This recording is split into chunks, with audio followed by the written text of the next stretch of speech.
कल 1 फरवरी है और 1 फरवरी सरकार के साथ आम जनता के लिए काफ़ी महत्वपूर्ण दिन साबित हो जाता है। अमूमन हर साल 1 या 2 फरवरी को सरकार का सालाना बजट आता है, लेकिन इस बार 1 फरवरी 2023 को जो बजट आ रहा है वो सालाना बजट तो होने के साथ साथ चुनावी बजट भी है। मोदी सरकार पार्ट 2 के कार्यकाल का अंतिम बजट है ये, और इस बजट से पता चल जाएगा कि सरकार अपने इस बजट के माध्यम से कौन कौन से विभिन्न विभागों को साधना चाहती है और उन विभागों के माध्यम से वोटरों पर सरकार की कितनी पैनी नजर है। लेकिन अक्सर हम ये बात सुनते आए हैं कि अगर आप युवाओं को ध्यान में रखेंगे, युवाओं पर केंद्रित आपका बजट होगा, तो कहीं ना कहीं मजबूत सशक्त नेशन के प्रति आपकी जो जिम्मेदारी है वो ना सिर्फ महत्वपूर्ण एक्नॉलेज की जाएगी, बल्कि उसके जो रिजल्ट हैं बहुत फ्रूटफुल निकलकर सामने आएंगे। ऐसे में अगर हम बात करें इस बार 2023-24 के बजट की, तो ये कहा जा रहा है कि इस बार का budget practical education, technical education और प्राइमरी एजुकेशन पर बहुत ज़्यादा फोकस करेगा। इस बार का बजट इस बात पर भी ज़्यादा फोकस करेगा कि लैंगिक समानता जो है, यानी कि बुनियादी शिक्षा में बालिकाओं की जो भागीदारी है उसको भी मजबूत किया जाए।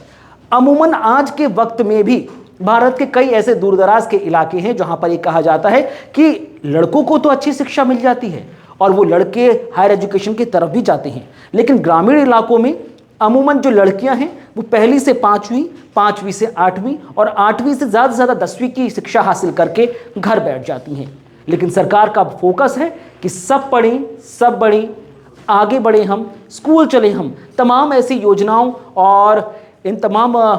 लोक लुभावन वादों के साथ इन तमाम लोगों की जो शिक्षा है उसको एक कहीं ना कहीं आधारगत ढांचा दिया जाए। इसी कड़ी में अगर हम बात करें तो ये बात निकल कर सामने है कि इस बार टोटल बजट में से करीब 3 से 3.5% का जो एलोकेशन है वो इस बार एजुकेशन को दिया जाएगा। अमूमन अगर हम पिछले कुछ सालों की बात करें तो आपके सामने आंकड़ा है, लेकिन आंकड़ा ये बताता है कि हर बार जितना बजट साल दर साल सरकार लाती है या बढ़ाती है उसमें से सिर्फ 2 से 2.5% ही एजुकेशन की तरफ जाता है।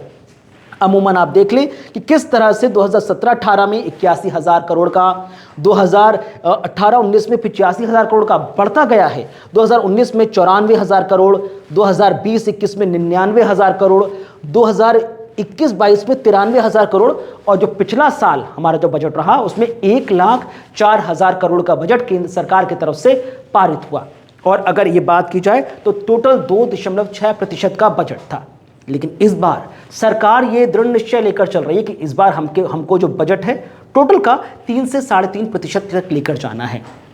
राष्ट्रीय शिक्षा नीति, जब नेशनल एजुकेशन पॉलिसी 2020 की हम बात करते हैं तो उसकी तरफ से भी कई जो अलग अलग प्रावधान हैं वो निकलकर सामने आए हैं,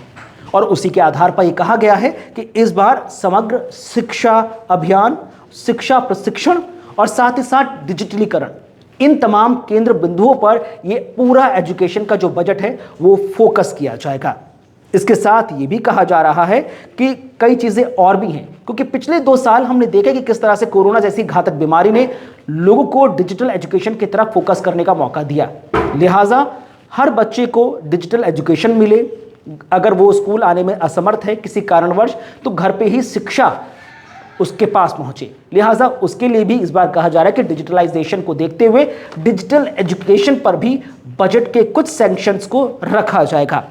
इसके साथ ये भी कहा जा रहा है कि इस बार जो आने वाला बजट है जो कल रिलीज किया जाएगा, इसमें हम अंतर्राष्ट्रीय मानकों के आधार पर कई विभागों के सृजन, निर्माण और उनकी आधारभूत ढांचा का एक पूरा का पूरा प्रोजेक्ट तैयार करेंगे, ताकि भारत के जो तमाम बड़े लेवल के संस्थान हैं वो अंतर्राष्ट्रीय संस्थानों के साथ कदम ताल मिलाते हुए नजर आए। क्योंकि हाल फिलहाल में जब हम टॉप 10 या टॉप 100 एजुकेशनल इंस्टीट्यूट्स की बात करते हैं तो भारत के गिने चुने संस्थानों को यहाँ पर स्थान मिलता है, और टॉप 10 में तो वो भी नहीं आते। लिहाजा केंद्र सरकार की कोशिश है कि वहां पर भी भारत का प्रतिनिधित्व नजर आए। बहरहाल जब हम बात अंतर्राष्ट्रीय स्तर की कर रहे हैं तो हमने आपको बताया कि किस तरह से यहां पर हर साल 2 से 2.5% जो एलोकेशन है टोटल बजट का वो एजुकेशन पर रहता है। लेकिन अन्य देशों की अगर हम बात करें तो आप ये समझिए कि टोटल बजट का कितना प्रतिशत वो एजुकेशन पर फोकस करते हैं। एक एक करके तमाम आपको यूरोपियन या अन्य कंट्रीज नज़र आ जाएंगी Norway, New Zealand, United kingdom, US, Canada, France, Spain, Germany, Italy, Japan, Russia. ये तमाम देश आप देखिए। भारत में 2 से 2.5% सिर्फ एजुकेशन पर फोकस किया जाता है टोटल बजट का। हमसे अगर आप इन टॉप 10 में देखें तो टॉप 10 में जो निचले पायदान पर भी है यानी रशिया, उसका भी हमसे ज़्यादा है 3.4, यानी कि जो इस बार सरकार टारगेट लेकर चल रही है 3 से 3.5%। उसके बाद धीरे धीरे ऊपर आप आएंगे तो आप देखेंगे कई एशियन कंट्रीज़ हैं जिसमें जापान है, ठीक है, उसमें फ्रांस, स्पेन है, ये बहुत सारी यूरोपियन कंट्रीज़ हैं, वहाँ पर आप देखिए कि 4.1, 4.3, 4.4, 5.2, 6, सबसे ज़्यादा नॉर्वे 4.7 का जो टोटल है उसमें आप देखिए 2.0 और 6.7% यहाँ पर टोटल एजुकेशन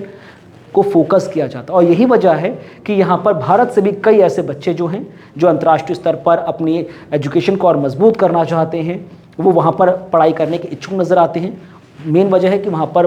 बजट पे बहुत ज़्यादा यहाँ पर एजुकेशन को ध्यान में रखा जाता है। अब ये देखने वाली बात खास होगी कल जब वित्त मंत्री निर्मला सीतारमण बजट को संसद के पटल पर रखेंगी तो उसमें से कितना प्रतिशत जो हिस्सा है वो हमारी शिक्षा को जाएगा। जितनी बेहतर शिक्षा होगी, स्कूली शिक्षा, तकनीकी शिक्षा या फिर उच्च शिक्षा, उतना बेहतर गति से भारत विकास करता हुआ नजर आएगा। युवाओं को उम्मीद है कि इस बार प्रैक्टिकल ट्रेनिंग के साथ साथ और स्किल ट्रेनिंग पर भी ज़्यादा फोकस किया जाए और उसको आधार मानते हुए वहाँ पर भी बजट का एलोकेशन हो।